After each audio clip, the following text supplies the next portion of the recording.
Electric field intensity किसी long straight wire के ऊपर किसी पॉइंट के लेने पर क्या होती है, वो गॉस थ्योरम की एक एप्लीकेशन थी। गॉस थ्योरम की दो और एप्लीकेशन आज मैं आपके लेके आया हूं। सबसे पहले कि अगर इलेक्ट्रिक फील्ड इंटेंसिटी आपको फाइंड करनी पड़े, लेकिन एक थिन शीट ऑफ चार्ज पे कोई चार्ज शीट होगी, यूनिफॉर्मली चार्ज डिस्ट्रीब्यूट होगा, चार्ज लीनियर नहीं, यहां पे लाइन पे नहीं है, यहां पे सरफेस पे है, ठीक है। तो सरफेस चार्ज डिस्ट्रीब्यूशन होगी यहां पे, तो किस तरह से यहां एक पॉइंट पर हम इलेक्ट्रिक फील्ड इंटेंसिटी फाइंड कर सकते हैं। अलग अलग सरफेसेस लेकर, इसके लिए मैंने एक सिलेंडर ले लिया, ये जिसका सरफेस एरिया S है। पूरे S एरिया पर ये चार्ज डिस्ट्रीब्यूटेड है, लेकिन यूनिफॉर्मली, मतलब जितना यहां होगा उतना ही यहां होगा। यूनिफॉर्म मतलब एक जैसा, जहां पे होगा कहीं डेंसिटी कम और कहीं ज्यादा नहीं होगी। ये थ्रू आउट द एरिया जो डेंसिटी होगी, चार्ज की डेंसिटी, वो हमेशा सेम रहेगी। ओके, तो इसी तरह से मैंने एक सरफेस चार्ज डिस्ट्रीब्यूशन में अगर कहूं तो चार्ज होता है सिग्मा इंटू S, क्योंकि हम जानते हैं कि सरफेस चार्ज डेंसिटी होती है charge upon surface, Q upon S। तो इसको अगर क्रॉस मल्टीप्लाई करें तो क्यू वन सा Q is equal to sigma को S से करेंगे तो सिग्मा S, तो ये बन गया।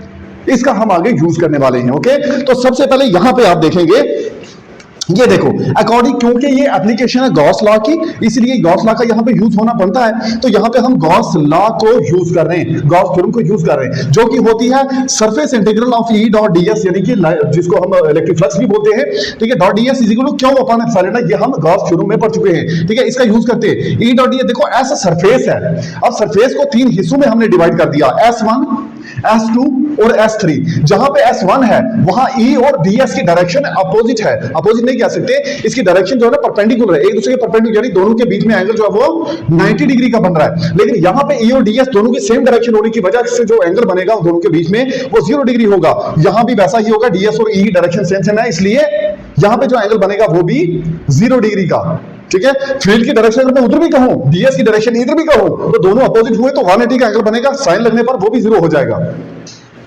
ठीक है। साइन 0 साइन 180 0 होता है, साइन 180 भी 0 होता है, साइन 0 भी 0 होता है। ओके, तो यहां पे साइन नहीं बल्कि डॉट को हटाने पर कॉस लगता है, क्योंकि डॉट है, ये कॉस लगाएंगे तो कहां कहां क्या होगा, 90 पे वो कॉस 0 हो जाता है, जहां पे 0 होगा तो कॉस वहां पे 1 हो जाता है, कॉस 0 1 होता है। ओके, तो ये S के तीन surface, S1 S2 S3। S1 जहां पे E डॉट ds सेम रहा, S2 जहां पे E डॉट ds सेम रहा, S3 वहां भी E डॉट ds, बाकी क्यों अपॉन एप्सिलॉन तो वैसा ही है जैसा था ऊपर। ओके, अब इस नीचे यहां पे देखो S1 E dot ds cos theta E dot ds, क्योंकि डॉट हटाओ cos लगाओ, वेक्टर को स्केलर बनाओ।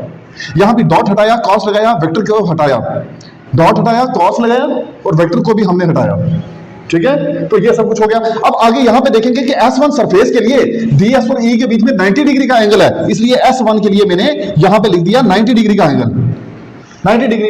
बाकी दोनों को देखोगे तो दोनों का 0, क्योंकि दोनों की डायरेक्शन सेम सेम होने की वजह से एंगल जो दोनों के बीच में E और ds के बीच में बनेगा वो 0 डिग्री का बनेगा, इसलिए मैंने यहां पे cos 0 लिख दिया है। तो cos 0 दोनों की जगह लिख दिया, बाकी क्यों अपन एप्सिलॉन तो वैसा ही है जैसा था। और यहां पे देखिए S1 का S1 E डॉट ds और 0 लिखा, क्योंकि cos 90 0 के इक्वल होता है। अब यहां पे E ds cos 0 तो 1 होता है, cos 0 1 होता है, दोनों सेम सेम लिख दिया। S2 और S3 का फर्क है, बाकी सब सेम सेम ही है, ठीक है। यहां पे इसकी वैल्यू 1 होने की वजह से ds1 का ds 1 लिखो या ना लिखो, और E को बाहर निकाला अंदर बचा ds, E को बाहर निकाला अंदर बचा ds, क्यों अपॉन एप्सिलॉन तो पहले से था। E को बाहर निकाला तो E को बाहर निकाल दिया, यहां पे ds जो है वो है सरफेस एरिया, लेकिन छोटा सा एरिया एलिमेंट, ठीक है। इस एरिया एलिमेंट को बड़ा बनाने के लिए हम क्या करें, एक बड़ा S लिख देते हैं।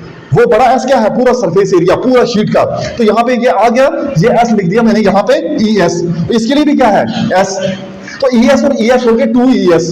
तो आगे तो क्यों अपन एप्सिलॉन नॉट ही था, क्यों 2ES, क्योंकि हमें चाहिए इलेक्ट्रिक फील्ड इंटेंसिटी, तो हम E को यहां रखते हैं, 2S को पार ले जाते हैं, ले गए S और S कट गया, क्योंकि क्यू है सिग्मा S के इक्वल, सिग्मा S और नीचे जो S गया वो दोनों S कट गए, तो बचा sigma upon 2 epsilon, sigma upon 2 epsilon. ये था थिन शीट के लिए। अगर शीट थिक हो, यानी दो शीट्स को मिला के एक शीट बनी हुई हो, तो यहां हम 2 से मल्टीप्लाई कर दें या 2 बार इसको प्लस कर दें। एक ही बात, देखो जिस भी चीज को या तो 2 बार लिखो या 2 से मल्टीप्लाई करो, बात एक ही है ना।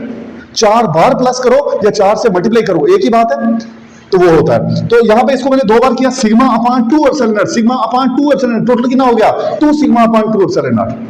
2 हो गए ना, एक यहां पे एक यहां पे, टोटल कितना हो गया 2। तो 2 करा तो सिग्मा अपॉन एप्सिलॉन नॉट, यही तो बताया मैंने।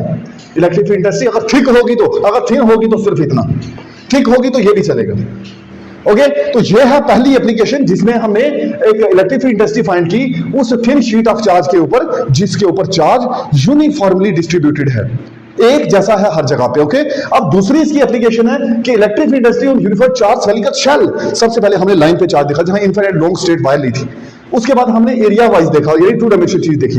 अब हम 3 डायमेंशनल चीज देख रहे हैं स्फीयर के ऊपर। स्फीयर के अंदर अगर चार्ज भरा हुआ है, स्फीयर के बाहर अगर चार्ज भरा हुआ है, स्फीयर के ऊपर अगर चार्ज रखा हुआ है, तो तब क्या इलेक्ट्रिक फील्ड इंटेंसिटी होगी वहां पे किसी भी पॉइंट को लेने पर।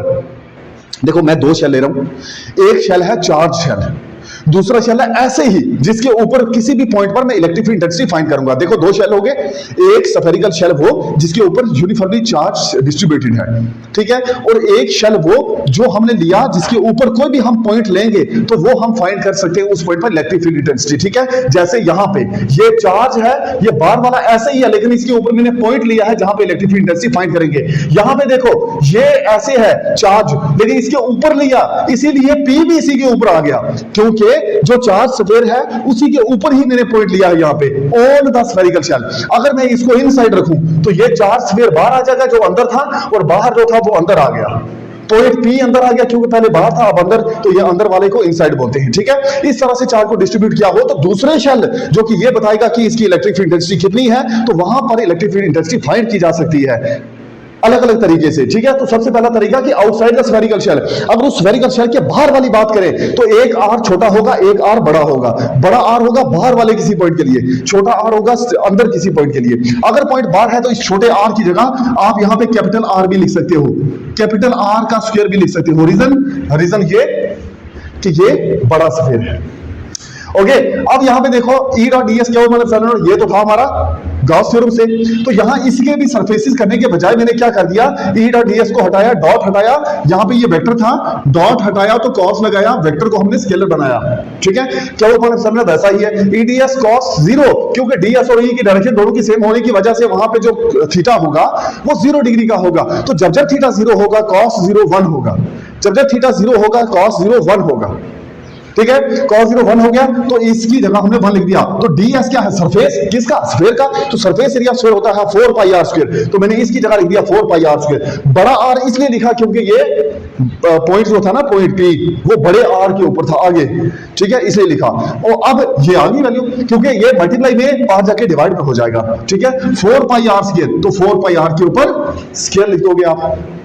ओके अब यहां देखो ऑन द स्फेरिकल शेल, अगर स्फेरिकल शेल के ऊपर की बात की जाए, अब तो बाहर था, अगर ऊपर की बात की जाए तब छोटा r और बड़ा r दोनों बराबर होंगे। तो उसके लिए मैंने क्या किया, E इक्वल टू यही उठाया, छोटा r देखो क्या होता है सिग्मा इनटू s।